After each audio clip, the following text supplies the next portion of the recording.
Good morning indeed. Hi, Tricia. Hi, Mm. Marilyn and Joy. And I've got to change over to gallery view so I can see everybody. And there's Stan uh, and Carol. Thank you all for coming. And Nikki's here. Tom is here. How lovely.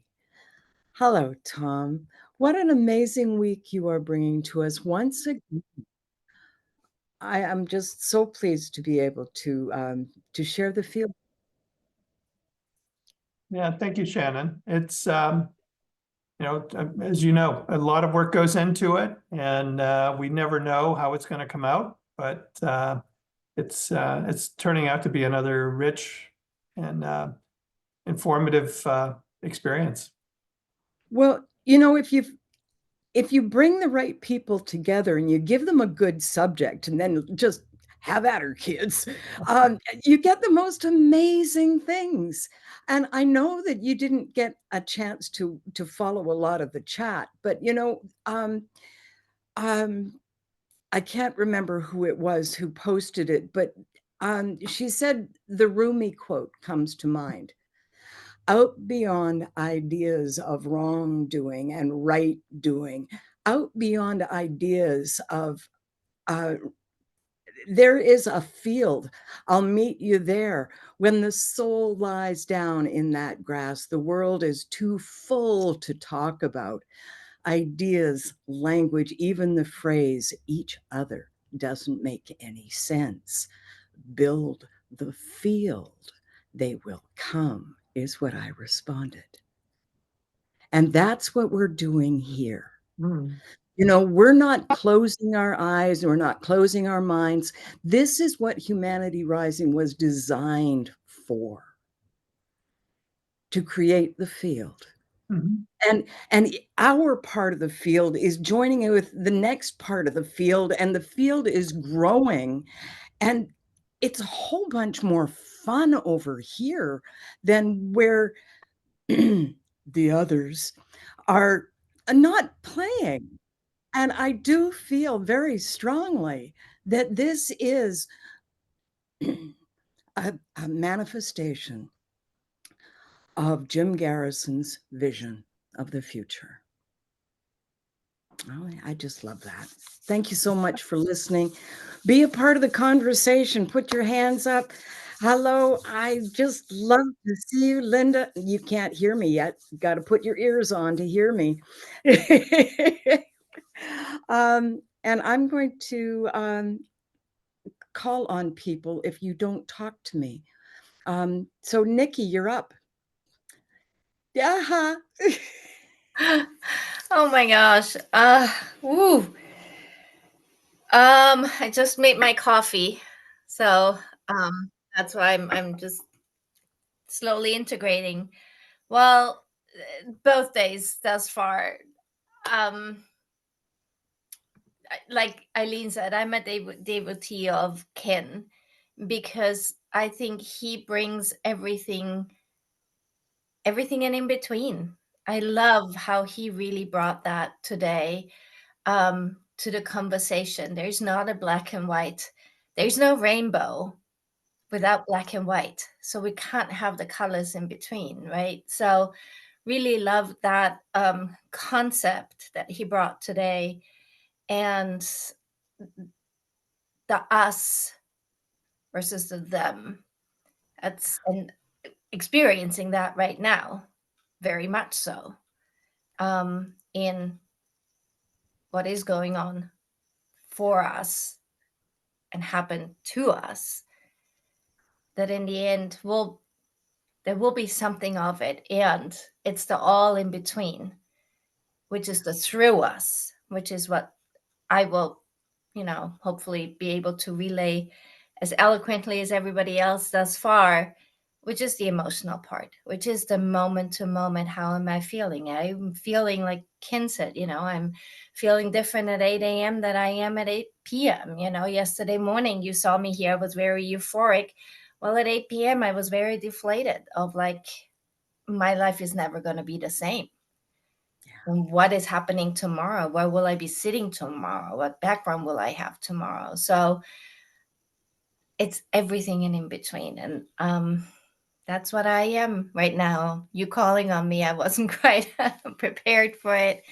And it's the truth at the moment, So thank you for that. And I think that Rumi quote, I love that. And that's what we were speaking about yesterday. It's the field and being present to that. And for me, one of the things that my own little quote is the more human I get, the more spiritual I get. Yeah. So the more I realize, I thought it was the other way. I had to get less human in order to get spiritual, but I actually have to get more human, and the in between and the conflict and the things we don't like in that word just can't it just be easy. And it's good when it's easy for a little while, but it really gets us stagnant. And so the more human I get, the more spiritual I feel. So that's my little spiel today, and I'm looking forward to what is immersing. And thank you, Tom, for having me tomorrow already. Really looking forward to it. I have no clue what's going to happen. Eileen and I are going to go wherever it leads us, but that's, I think, part of it is like we Thank you so much. can prepare. I do so much appreciate you, Nikki. Thank you for coming yesterday and for springing into action when called upon. And in response to that, I want to bring in that field and invite us to lay down in that field in the now moment and allow the emotions, that sea of emotions, to wash over us. Because yes, there's going to be moments of euphoria, and there are going to be moments of, oh my, and here we are. So thank you so much, Nikki. Can I just end with one thing in case I forget to say tomorrow? I want to, for me, the forgiveness work and is grief work. It's in the word, right? It's in there. And Tom, you were speaking to that yesterday. There's also a great book that I'm blanking on right now, but I'll find it out for tomorrow.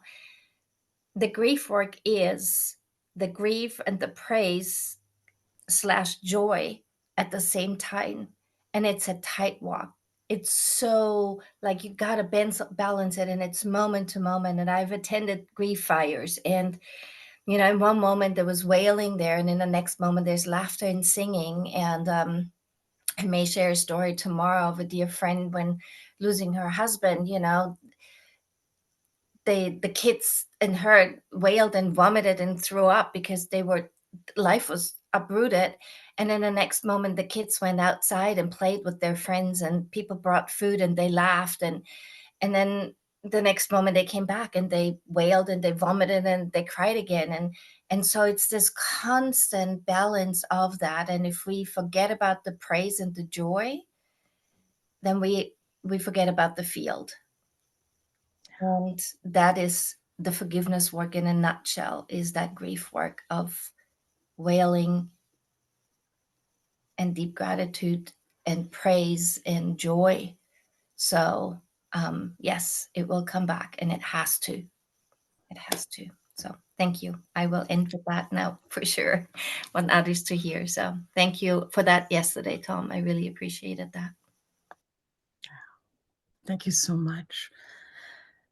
Eileen, you brought us another one. Chris, thank you so, so much for responding to the invitation and coming and speaking with us. It was wonderful to hear you and to welcome you here to the after chat so that we can have more of you. Thank you. You're very kind.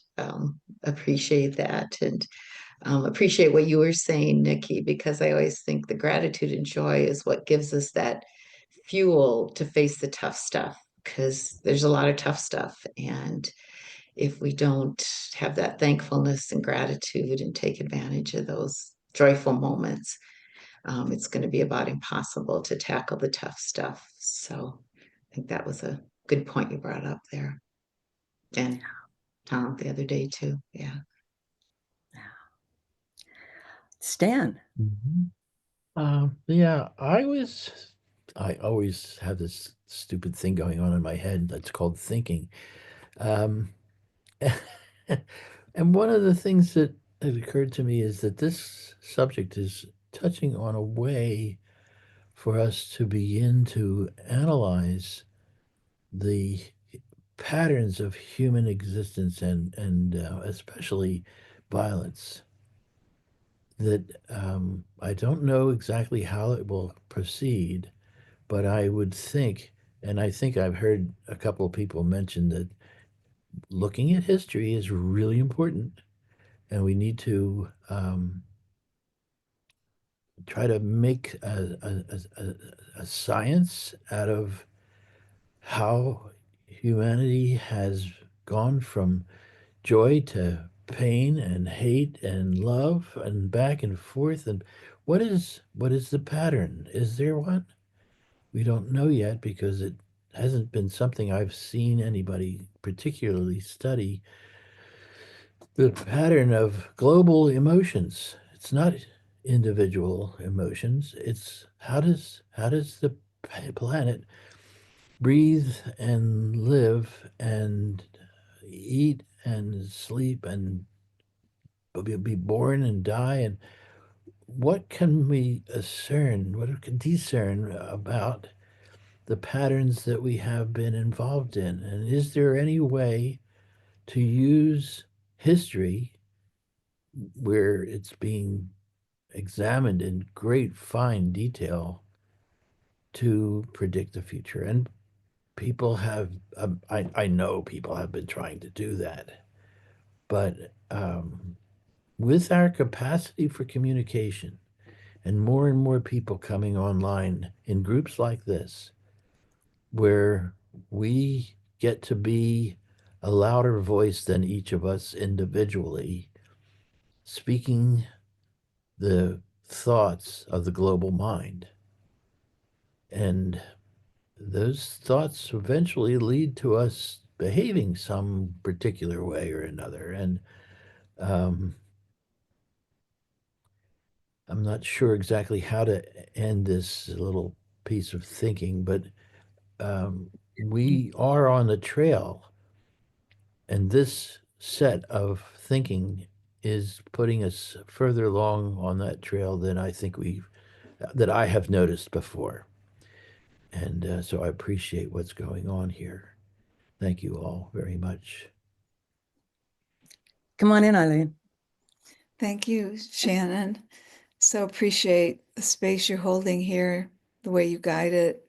And I'm sorry I missed the beginning of your share, Nikki, but I love what I did here. I love seeing you here. And Chris, I just really appreciate how grounded you are, you know, and this is the way that when you speak, it's just so embodied, and you have such a gentle presence, but also you're so clear and strong in what you know. And I just so appreciate you being here today. Um, I really had I don't even know what to say, but like something happened to me on the call. It just happened right there that I had some kind of a breakthrough that I'm just going to be integrating, and it's really beautiful. Um, what well, I wanted to stand to what you're saying, and I do appreciate the whole. I mean, with Jim and Ken, oh my God, just the perspective that they're showing us, and that's just, Ken is just that mind of his, and he's got such a vast, I mean, you see those books behind him, and he's read everyone, and those aren't the only, and every room in his house looks like that.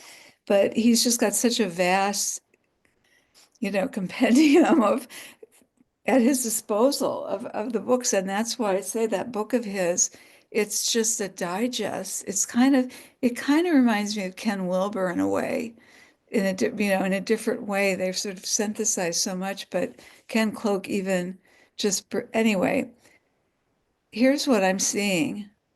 I really think it's because of that this happened, but to me, but what I'm seeing right now, and we touched on it, but it really is the patriarchy, you guys. We could sum it up. I don't think we have to do a big analysis here. It's like, and I really think, that this administration, Trump and Vance, and I guess Musk, we have to say it's this triumvirate right now, but they really do represent the patriarchy not wanting to give up the domination that they have.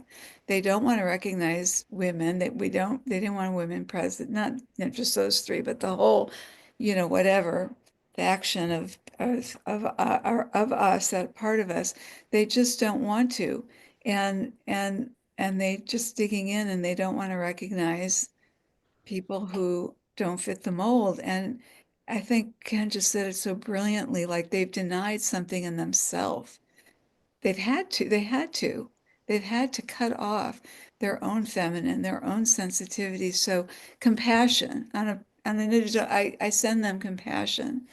But it's just really, really important that it's interesting to me that at the same time well, it's probably all related. They're doing that at a time where I feel there's those of us who are recognize we are living in the nuances. We are recognizing more differences and telling more people, no, you're fine the way you are.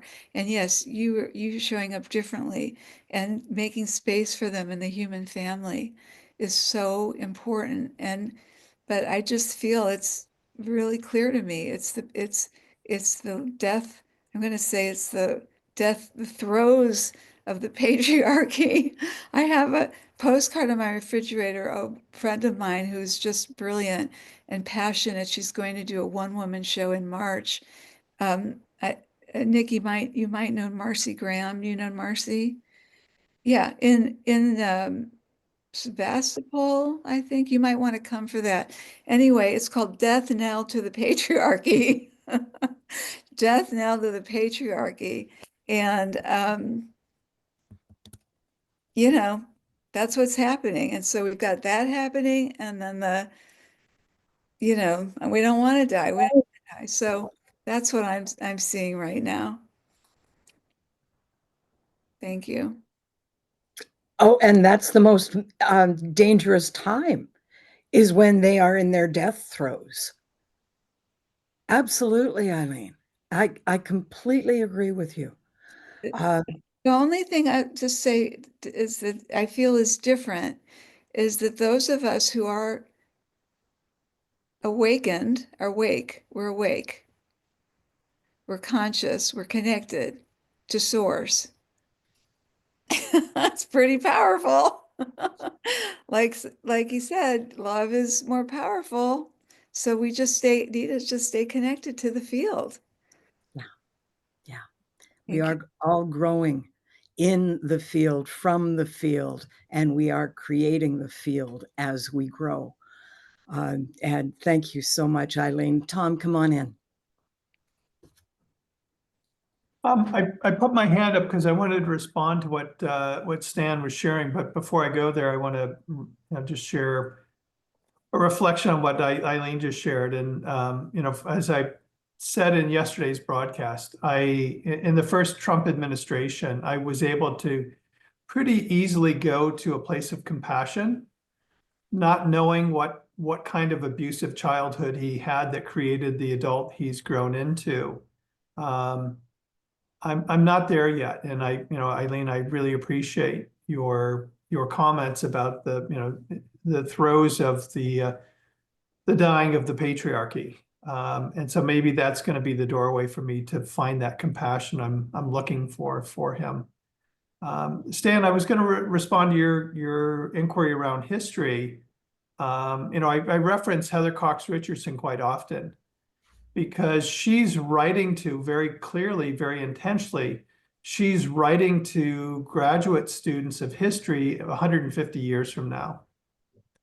And one of the things that I love about the world we're living in today is that history historically has always been written by the victors. And the internet has allowed the democratization of the telling of history.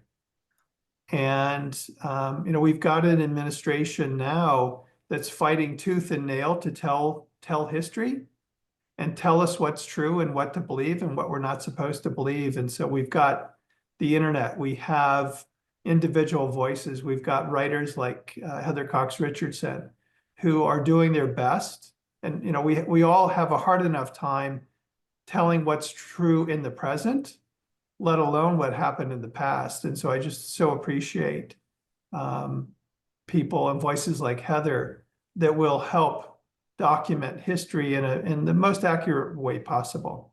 So I just wanted to, that was up for me when you were sharing, Stan. Yeah, it's predictive in some way, and it requires a great deal of analysis in order to understand what direction the arrow of time is pointing. But we're here and we can do this. And this group is not important. But the 2,000, 5,000, 10,000 other groups that are like this, that's really important. So thank you all for being here and talking to us and reminding me that there are other sources besides the radio channels to listen to for understanding the nature of history. And as important as any one of those, we are. And so thank you, Stan, for creating this. And I'm going to bask in this field. Linda, thank you so much for putting your hand down so we could hear from Tom. Come on in now. So I actually realized, Stan, that you have created here a petri dish. This is a petri dish of what it looks like to evolve humanity into whatever form we're creating. And we're not saying really what's so. I think what we're doing is making ourselves receptive to what is actually in motion. And I think creation is always in motion. And we are through this vehicle, this incredible technology, we are the eyes and the brains and the hearts of the witnesses of what's actually moving in humanity right now as a result of all of this stuff. And I believe, and I actually have jumped in full self to this field of forgiveness. I had forgotten that I loved Rumi's poem from the first time I heard it, and I so identified it. And now I realize I'm living in it. And I'm living in it through the field of forgiveness. And it's something that I know that I'm open to, and I'm confused about, and I'm fascinated to be able to hear all of the different facets of what I think of as the field of forgiveness, and to have Nikki and Eileen as wonderful guides for me to be able to further understand the complexities and the things that were said today by Chris and Ken and everybody, and being even what we're saying in the after chat here. I mean, I have to hear this whole thing over again, probably 3 times, because I can only bite in to comprehend only just so much. Otherwise, it's a wash. And I get the feeling, this wash, I'm a watercolor artist, so I feel the wash, and the wash is what actually is creating the feel. But I need to grow and learn as an individual what my responsibility is through the particulars. And you people have opened up the particulars. Thank you. Wow. Thank you, Linda. Eileen, would you like to respond to that?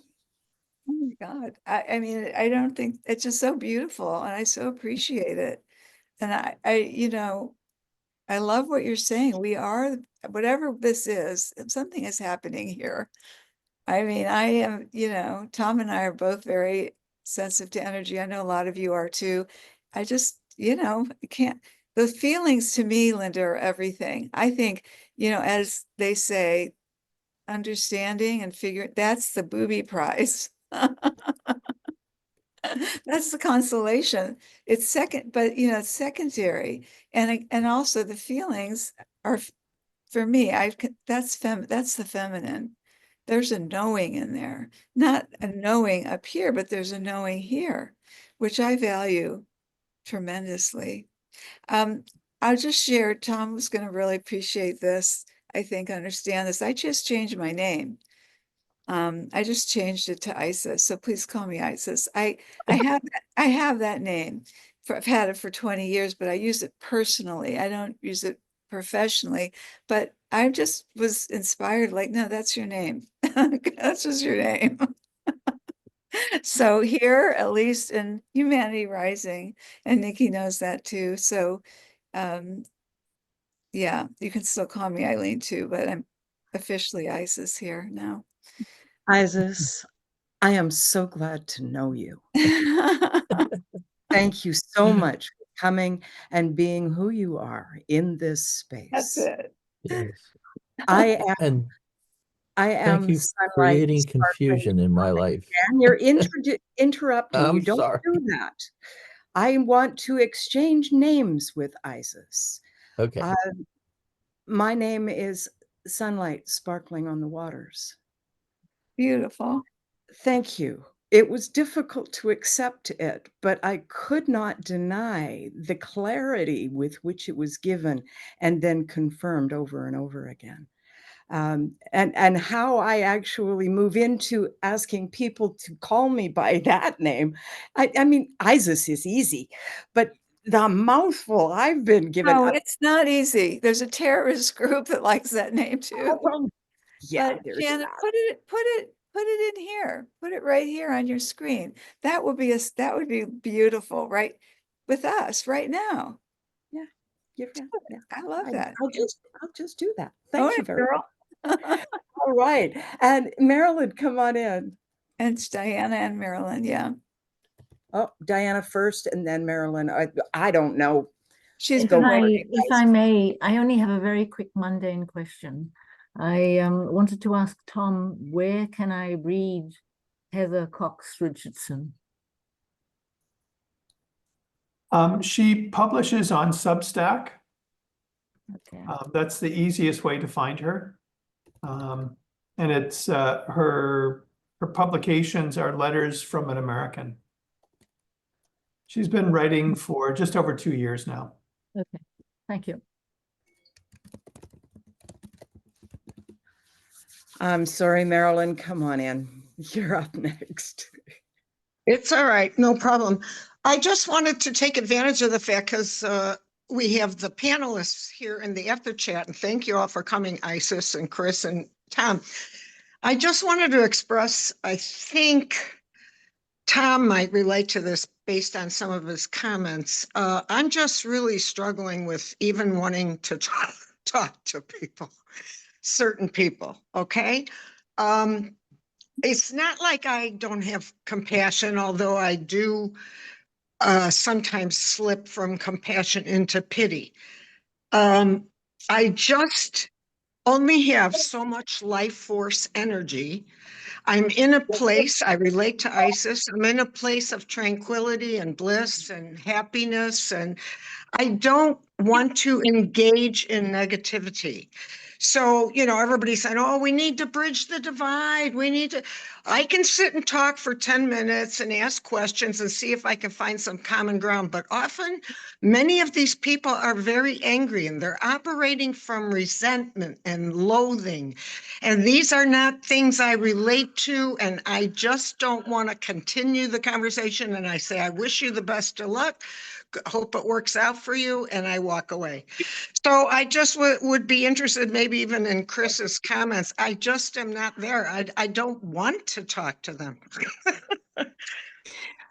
And I don't think you have to. I mean, would it even do any good? You can ask yourself that, because oftentimes it doesn't. And we talked a little bit about that in the session, that it can even make them dig in even deeper. And maybe there's no purpose in talking to them. And you have to protect yourself too. Like the little cartoon that goes off. I want to be well informed, but I want to keep my sanity. So you have to balance that. You can't, you have to be careful with that. So I don't think there's anything wrong, Marilyn, in looking at saying, okay, I don't have the energy for this, especially if you're saying, I don't think this is going to be helpful. This isn't, because a lot of people aren't ready to listen. You know, if you're coming across someone who does want to listen, or if it's an issue really important to you and you want to speak up about it, but you know, we can't all save the world and do everything. So you just do what is in your power to do, and also what is going to keep you energized enough to keep moving forward. But Yeah, thank you for that, some because I've discernment. I've reflected on it a lot, and I said, oh, Marilyn, come on, you know you can do it. And what I keep coming back to is I just don't want to do it. So I'm more protective of myself. But what I'm getting at, and the reason I'm making the comment, is like, how are we going to bridge these differences? How are we going to come together? How are we going to achieve unity? I just don't want to talk to them. Just do what you can. I mean, and listen to your heart. If your heart is saying, I can't do this now, then you probably can't. But Yeah. you know, build up whatever energy, listen again to your inner voice, and maybe at times there'll be the opportunity for you to do that.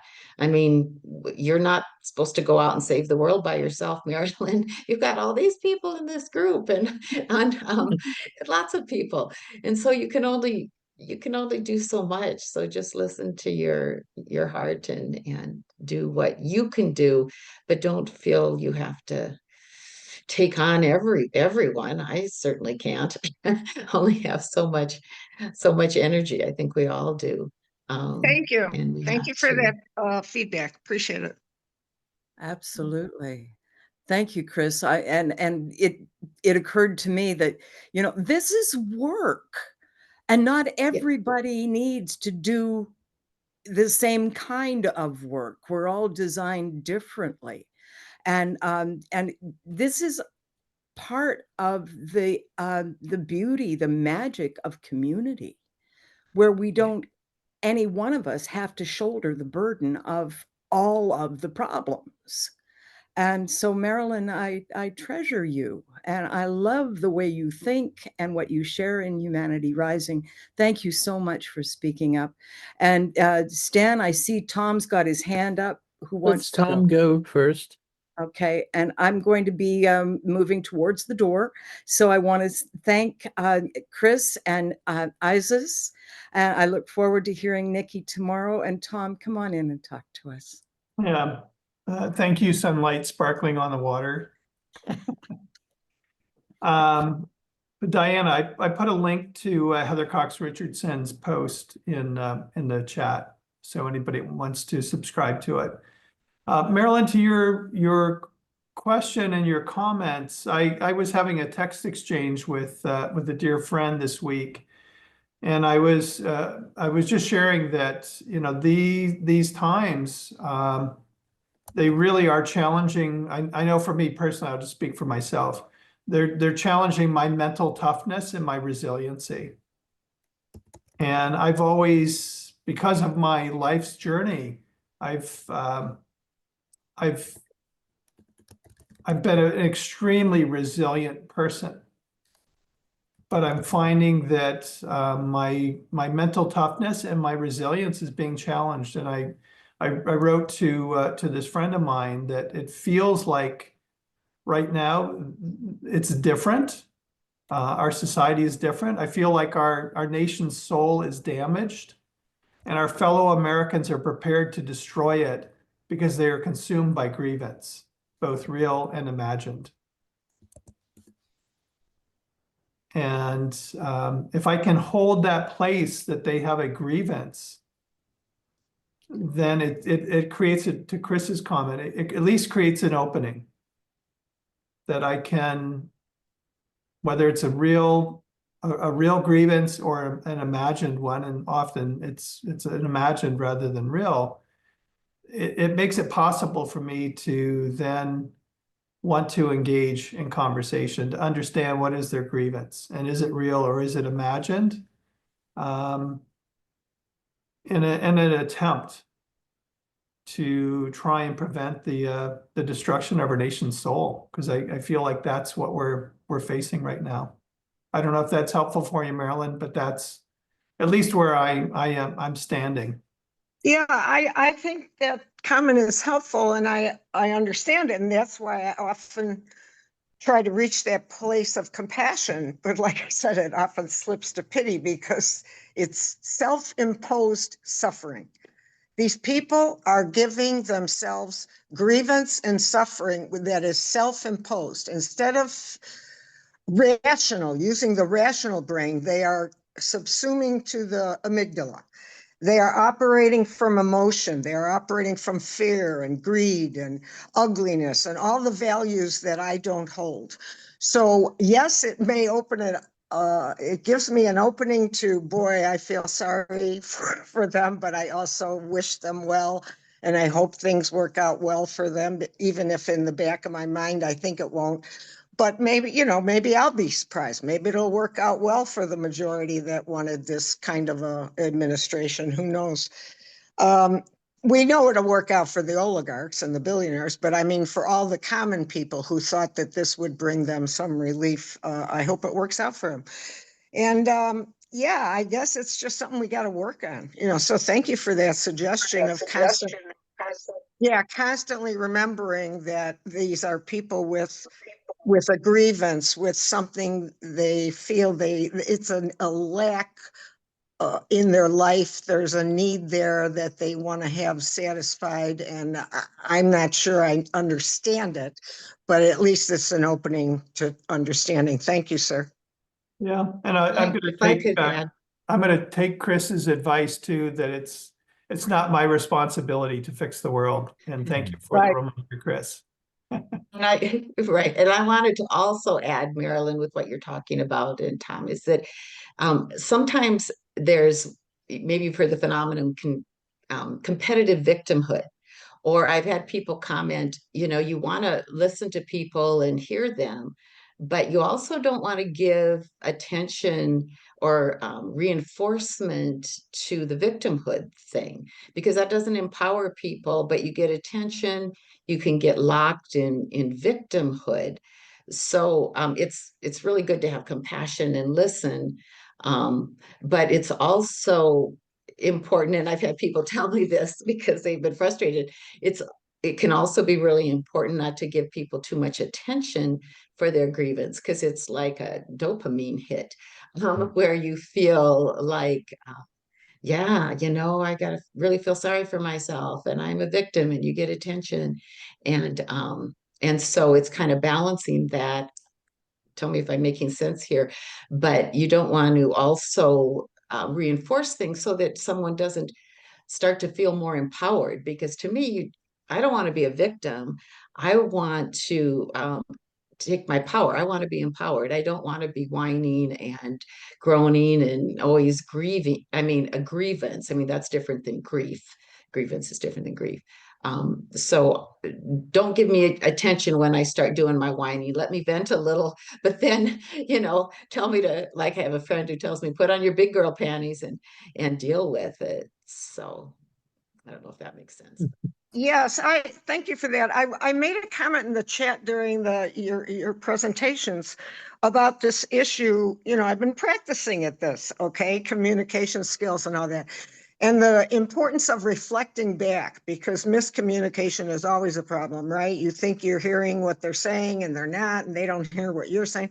So to reflect back and say, I think I'm hearing you say blah, blah, blah, blah, blah. Am I right? You know, or it sounds like you are angry about something. Am I right? You know, those kind of questions. But some people are extremely turned off by that when you reflect back. What are you trying to psychoanalyze me? And then somebody else might take it as, like you said, reinforce me. You know, you're reinforcing. Oh, it sounds like you feel like you're a victim or that you've been harmed constantly throughout your life. And, you know, it's like, so it's all very confusing. I came to today's discussion because I continue to work on this communication skill. It's just much easier for me to walk away. If, you know, if after 10 minutes of involvement, if we're not connecting, if we're not finding common ground, if we're not able to have an opening where we can continue the conversation, I say, I wish you well. I hope everything works out well for you. And I walk away. I can't deal with it. Don't want to. But thank you, Chris. I appreciate it.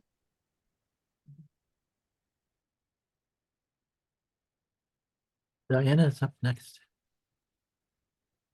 Yeah, I don't know if I'm going to be able to express myself properly, but I just wanted to say that basically what Ken said, there's no black and white. And so you have various shades of gray amongst the people who voted for Trump, and you have many shades of gray as well for those who voted for the Democrats. And I have a sister-in-law in Australia. She's Australian, and she has absolutely hated Trump the whole time. And she and my brother were on a cruise just 2 weeks ago or whatever around New Zealand. And she said all the Americans on there, or most of them, had voted for Trump. And she got into conversation then with one. And this is where this is so important, because she learned that the couple that she was speaking to when she wrote to us is they had so many problems with whatever his name is, and the Democrats, that this was their only option. And that is a huge problem with the US, that you only really have two parties. You really have no option. And I have to say, I am American. I'm not in the States. So for me to vote, it's a lot more difficult. But there was no way I could vote. Last time I voted for another party. I can't even remember who it was now. But for me, there's no option between these two parties. And that's the way it is for many people. And many who voted for Trump were just fed up with the Democrats. And this was basically the only option they had. So I just wanted to put that in there. Whatever. Thank you.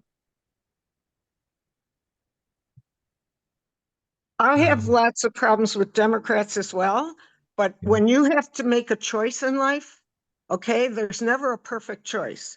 There's a choice that you see as a less risky. There's a choice that you see as the better of the two choices, okay? Sometimes it's real difficult, but that's why I said anybody who chose Trump over the Kamala Harris and where the Democrats have been taking the country, I say best of luck to you. Hope it works out well for you, because you're right. I think I would say the same thing to those who voted for the Democrats, as far as I'm concerned. So, that's what it comes down to.